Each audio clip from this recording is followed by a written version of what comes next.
कांग्रेस ने संसद में बाबा साहेब बी.आर. अम्बेडकर पर की गई टिप्पणी को लेकर अमित शाह की तीखी आलोचना की और कहा कि अपने कमेंट के लिए उन्हें माफी मांगनी चाहिए। केंद्रीय गृह मंत्री अमित शाह ने संसद में कहा, अभी एक फैशन हो गया है, अम्बेडकर अम्बेडकर अम्बेडकर अम्बेडकर अम्बेडकर अम्बेडकर। इतना नाम अगर भगवान का लेते तो 7 जन्मों तक स्वर्ग मिल जाता। दरअसल संविधान के 75 साल पूरे होने पर राज्यसभा में 2 दिवसीय चर्चा हो रही थी। इसके समापन पर अपने संबोधन में अमित शाह ने मंगलवार को कांग्रेस पार्टी पर निशाना साधते हुए यह बात कही।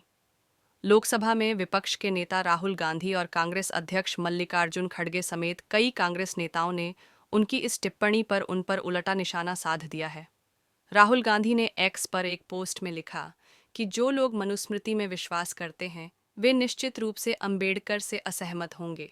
उन्होंने कहा कि मनुस्मृति को मानने वालों को अम्बेडकर जी से तकलीफ बेशक होगी ही। कांग्रेस पार्टी ने बी.आर. अम्बेडकर के बारे में केंद्रीय गृह मंत्री अमित शाह की हालिया टिप्पणी पर चर्चा की मांग तेज कर दी है। आज सदन की कार्यवाही शुरू होते ही लोकसभा और राज्यसभा दोनों में विपक्ष ने हंगामा मचाना शुरू कर दिया। संसद में केंद्रीय गृह मंत्री अमित शाह के भाषण के क्लिप के एक हिस्से को काटकर कांग्रेसी और विरोधी दल सरकार को बदनाम करने का प्रयास कर रहे हैं। यह पहली बार नहीं है कि कांग्रेस ऐसा कर रही है। जब जब कांग्रेस मुद्दा विहीन होती है तो इसी तरह के फेक न्यूज़ फैलाकर सरकार को बदनाम करने का प्रयास करती है।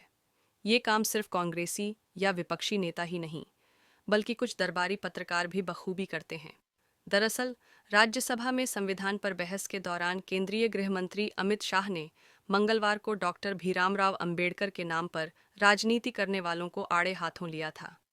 अपने लगभग 90 मिनट के स्पीच में अमित शाह ने कांग्रेस और उसके नेताओं को अंबेडकर के साथ पंडित जवाहरलाल नेहरू एवं कांग्रेस द्वारा की गई हरकतों को देश के सामने रखा था।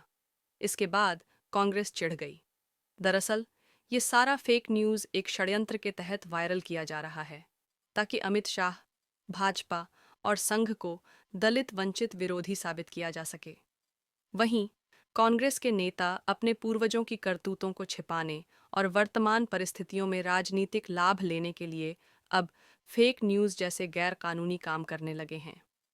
अमित शाह के भाषण के जिस हिस्से को विरोधियों द्वारा साझा किया जा रहा है वह सही, लेकिन उसका संदर्भ क्या है उसे विरोधी छिपा गए।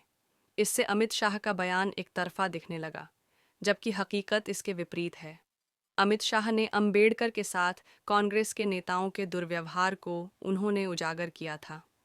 अमित शाह ने अपने भाषण में कहा, अभी यह फैशन चल गया है, अम्बेडकर अम्बेडकर अम्बेडकर। इतना नाम अगर भगवान का लेते तो 7 जन्मों का स्वर्ग मिल जाता। हमें आनंद है कि ये अम्बेडकर का नाम लेते हैं, लेकिन अम्बेडकर जी के प्रति आपका भाव क्या है ये मैं बताता हूँ। इसके बाद अमित शाह कांग्रेस और पंडित नेहरू की पोल खोल कर रख देते हैं। अमित शाह ने आगे कहा, अम्बेडकर जी ने देश की पहली कैबिनेट से इस्तीफा क्यों दे दिया?